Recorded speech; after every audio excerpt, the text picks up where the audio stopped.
सोनीपत में आज जेजेपी अध्यक्ष अजय सिंह चौटाला ने कार्यकर्ताओं की बैठक ली और लोकसभा चुनाव के लिए जोश भरा।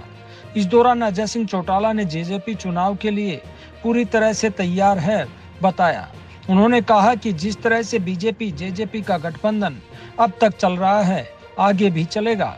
साथ ही ओपी चौटाला से बढ़ रही नजदीकियों पर उन्होंने कहा कि आने वाले समय में उनके परिवार के बड़े जो फैसला लेंगे वह मंजूर होगा। अजय सिंह चौटाला ने इस दौरान कांग्रेस पर भी निशाना साधा और कहा कि कांग्रेस के शासनकाल में जन कल्याण की स्कीम बंद हुई। ओल्ड पेंशन योजना को भी बंद भूपेंद्र सिंह हुड्डा ने किया। लोकसभा चुनाव जैसे जैसे नजदीक आ रहा है, वैसे वैसे सियासी पारा भी बढ़ रहा है। एक तरफ बीजेपी ने जहां हरियाणा में रैलियां कर कार्यकर्ताओं को लोकसभा चुनाव के लिए तैयार रहने का आह्वान किया, तो वहीं जननायक जनता पार्टी ने भी इसके लिए अब जमीनी स्तर पर कार्यकर्ताओं को तैयार रहने का आह्वान किया है। सोनीपत पहुंचे जेजेपी अध्यक्ष अजय सिंह चौटाला ने आज कार्यकर्ताओं की बैठक ली और आने वाले लोकसभा चुनाव के लिए कार्यकर्ताओं में जोश भरा। उन्होंने कहा कि लोकसभा चुनाव में बेहद कम समय रह गया है, ऐसे में कार्यकर्ताओं को पहले से ज्यादा मेहनत करनी होगी, नीतियों को जन जन तक पहुंचाना होगा। इस दौरान उन्होंने कार्यकर्ताओं में जहां लोकसभा चुनाव के लिए जोश भरा, वहीं पत्रकारों से बातचीत में अजय सिंह चौटाला ने कहा कि चुनाव के लिए हमारी पार्टी पूरी तरह से तैयार है और इसी के लिए अब मीटिंग की जा रही है।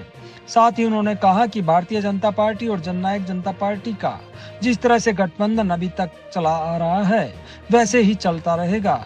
गत दिनों भूपेंद्र सिंह हुड्डा और ओम प्रकाश चौटाला की मेदांता अस्पताल में हुई मुलाकात पर उन्होंने कहा कि यह कोई राजनीतिक मुलाकात नहीं थी, बल्कि ओपी चौटाला सिर्फ उनके स्वास्थ्य को जानने के लिए वहां पहुंचे थे।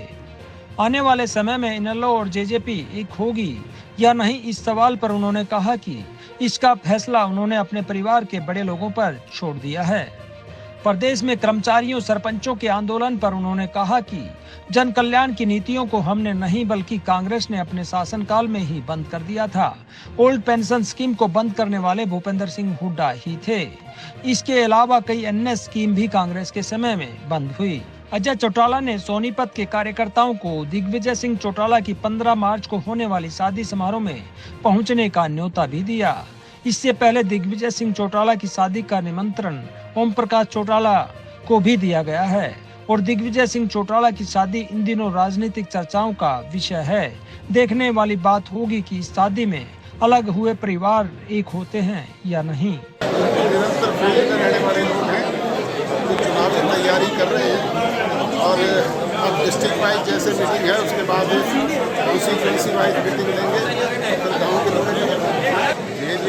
बीजेपी गठबंधन जिस दिन से बना है आज तक कायम है और सौहार्दपूर्ण वातावरण में है।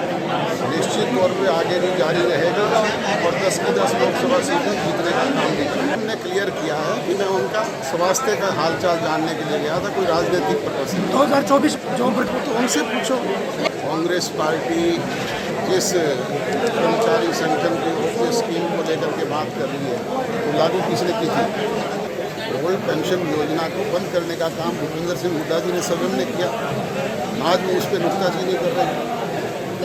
हर राजनीतिक दल के साथी को अधिकार है वो अपना काम करें। क्या सर साथ भी पहले भी स्पष्ट कर चुका हूँ कि ये बड़ों के हाथ में है, चौटाला साहब फैसला लेंगे।